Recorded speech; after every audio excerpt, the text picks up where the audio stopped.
Hello, everyone. This is Lisa with the Multnomah Athletic Foundation. We are committed and striving to bring stories of interesting people that we have authentic relationships with and wanting to make sure that we give them the space and the time and the ability to tell their story and their experiences firsthand. And as we pause this month to celebrate Black History Month, we wanted you to meet Dan Williams. Now, in a minute, I'm going to ask him a few questions, but I'm going to let him introduce himself.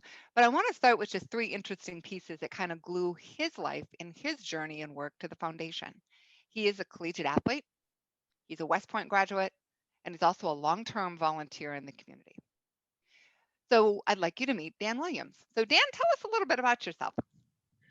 Well, I mean, I'll start with I'm originally from New York, Long Island. Grew up there. As you indicated, I went to West Point, um, which my goal in just in schools overall, I wanted to do an engineering school. I wanted a school that played in school that I could play Division I lacrosse in, and I wanted it to not cost me a lot of money. and West Point fit all those needs. Now, while I had to pay back West Point by doing 5 years in the service, I didn't have that large college debt, coming out of it. So West Point answered those all three questions, and that was my reason for going there. Great lacrosse team. Since I started playing lacrosse in eighth grade, so it's late for me for Long Island. And anyone who knows lacrosse, Long Island was huge in lacrosse. We had midget lacrosse just like we had midget football.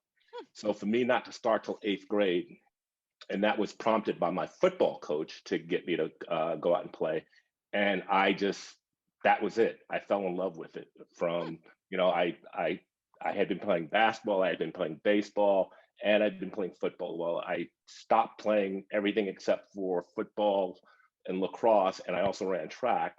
And then I ended up just with track and lacrosse. And lacrosse ended up when I ended up going to college and play. I was recruited for both lacrosse and track, but I ultimately just did the lacrosse side of it. I'm a dad. I have two kids. I have my husband, who we've been together now 23 years.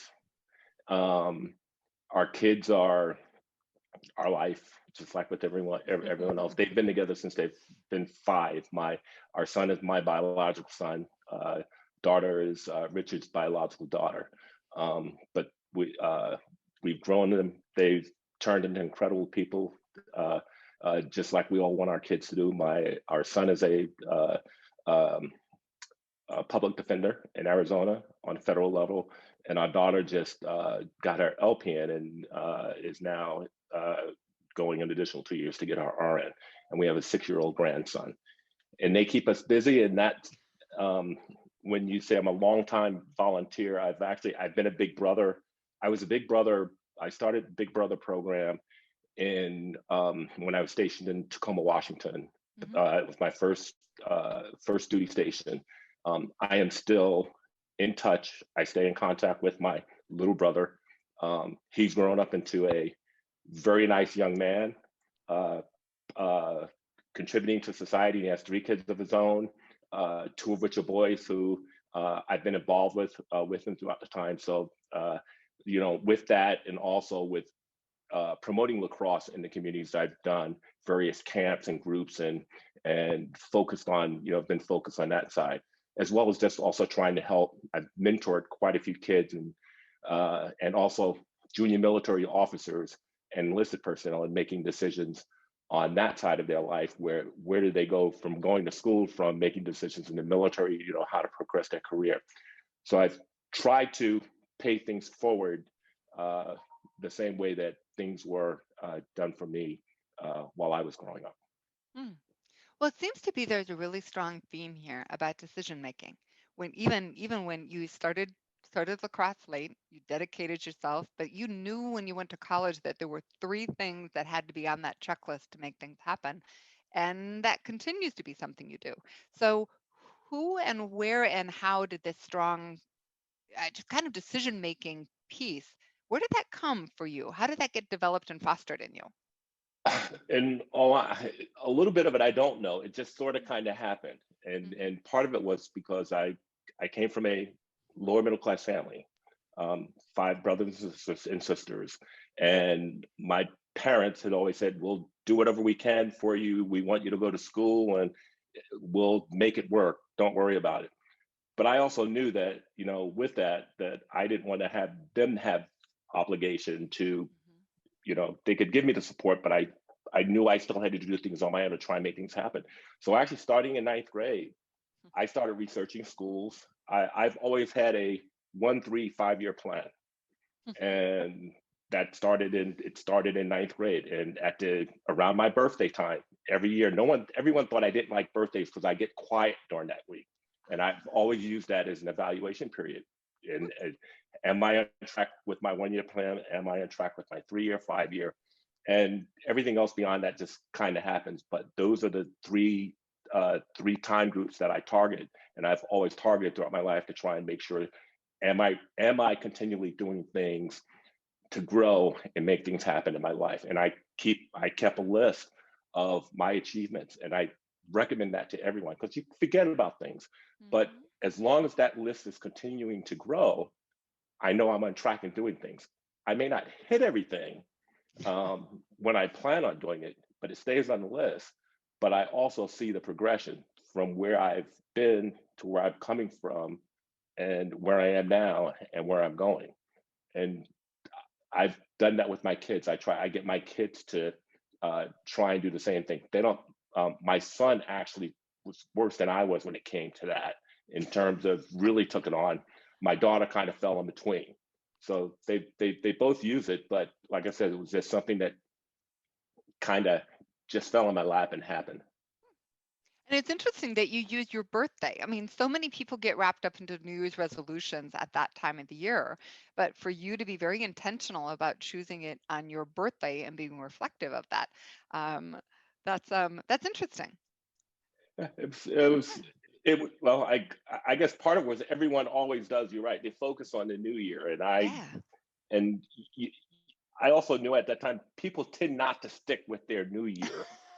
that's true. That is true. So I just chose the week of my birthday. It was something that I when those dates came up, I knew it was going to happen, and so it was just kind of fell in progression. It was an easy date. It was an easy date to remember.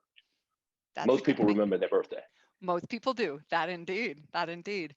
So, talk a little bit about lacrosse. You went from football to lacrosse, and obviously you played in high school. You played in college. Um, so, tell us a little bit about when you were in lacrosse. For those of us that didn't grow up with that sport and didn't grow up on the East Coast, for instance, and know what a very popular and serious sport it is as far as the culture around it. What was it like for you being a player in lacrosse? I mean, what did you learn from that? And especially in the context of Black History Month, did you have any role models? Did you have people that encouraged you or pushed you or led you or helped you get through staying committed to a sport? Um, as I said, my football coach got me into playing lacrosse, who was also the lacrosse coach. He he he he was coaching lacrosse, so making that transition, he said, "I think you could. I really think you'll do well in this, and it's a sport that you got to give it a try."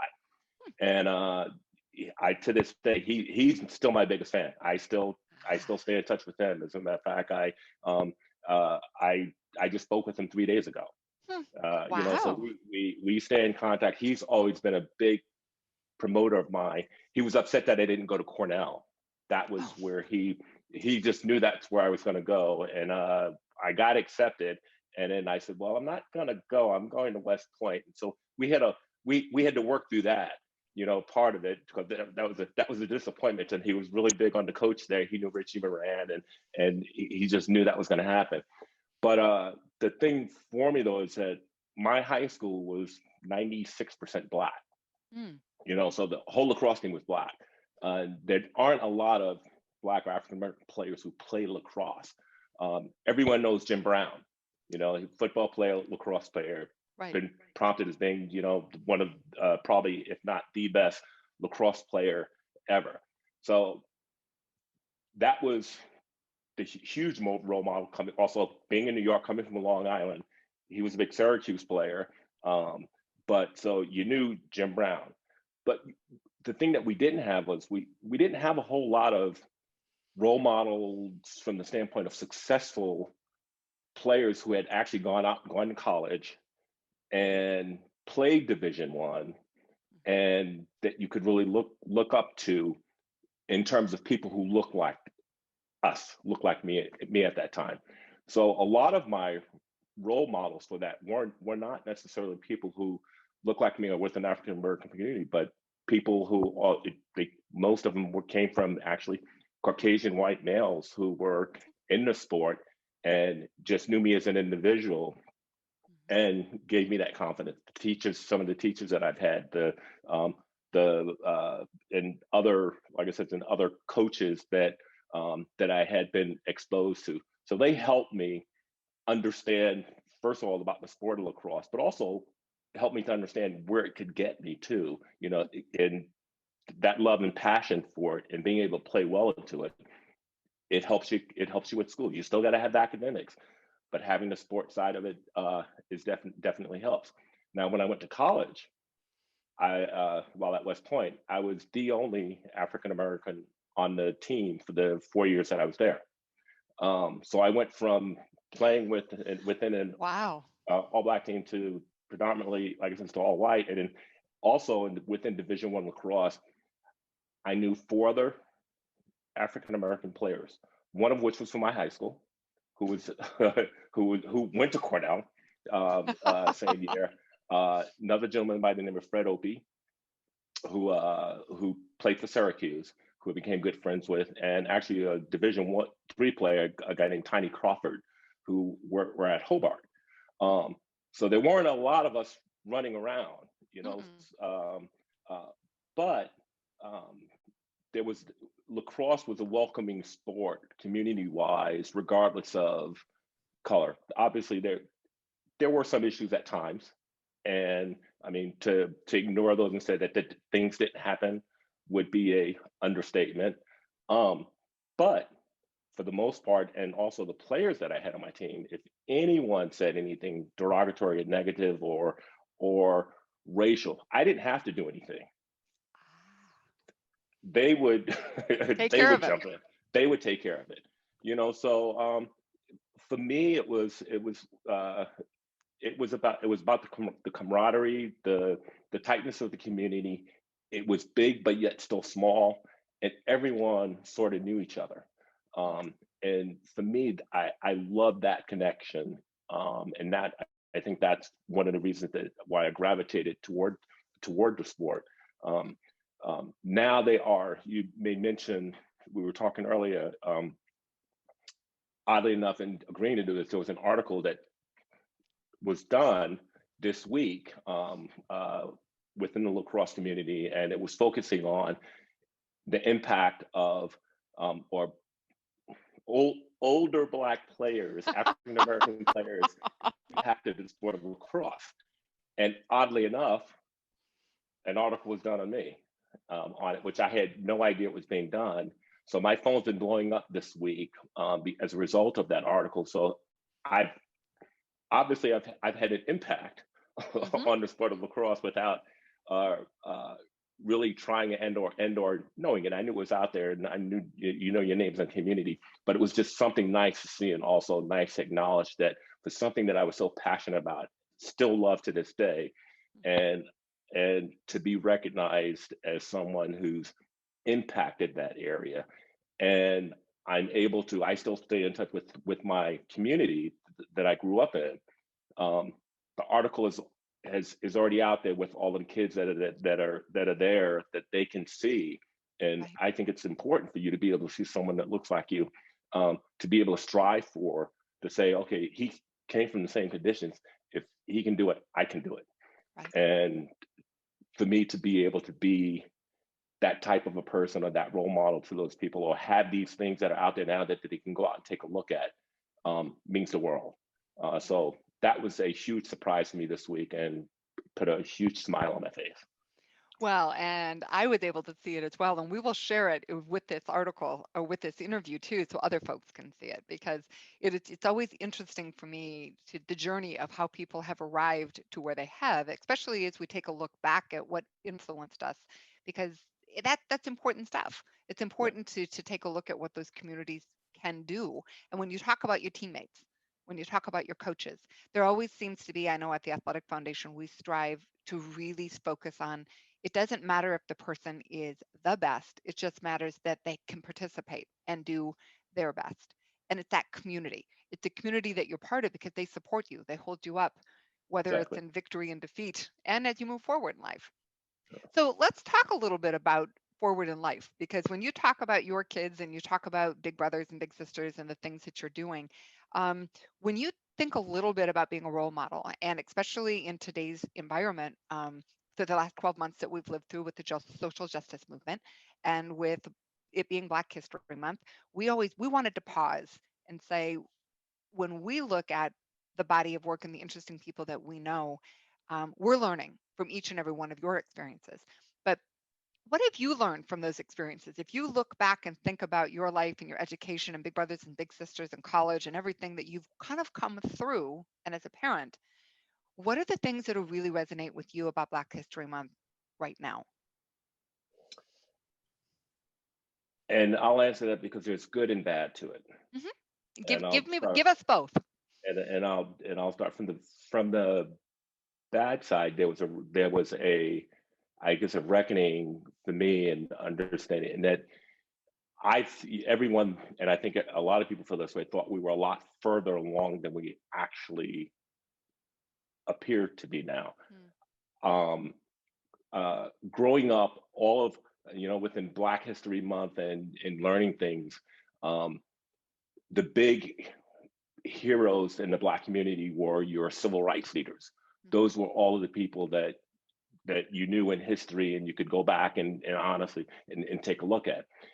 You never, I never thought that we would be fighting that fight still again today. or today. And so that was a bit eye opening Mhm, from that side. What's been great about it is to be able to look around and see all of the other colors of people that are coming together that it unfortunately only takes a few people to cause a big disturbance mhm, and but the camaraderie of the people today just coming together and saying no, that's not going to happen. mhm, It's not the norm, it's not acceptable. um, and that part of it has just been good, just the outpouring of community support, uh, friendship support, and everyone wanting to get out there and rally and say, in a peaceful way. I don't promote the violence part of it, um, but in a peaceful way to try and make that change that we thought was there, but kind of pick it up now and move forward, and to also make sure that to try and make sure that we don't have to repeat it again. mhm, mhm. Um, so it's been, like I said, so that's sort of been the good and bad, just So good and bad.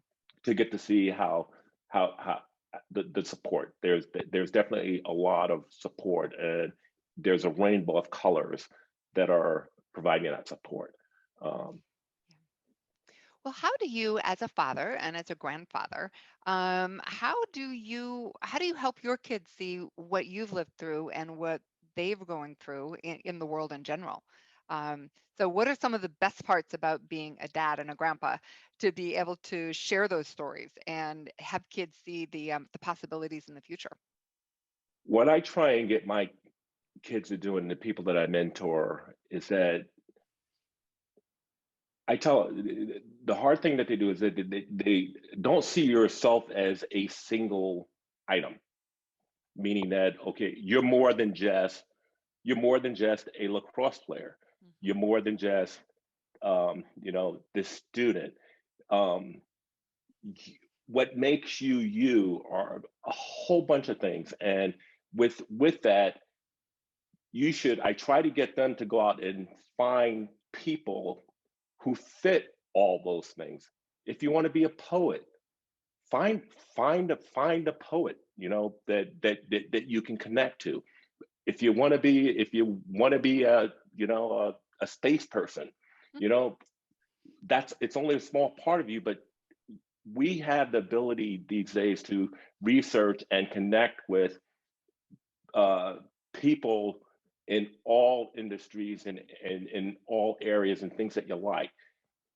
You're gonna if you do the things that you like, I think you're gonna be successful at it because you're gonna enjoy what you're doing.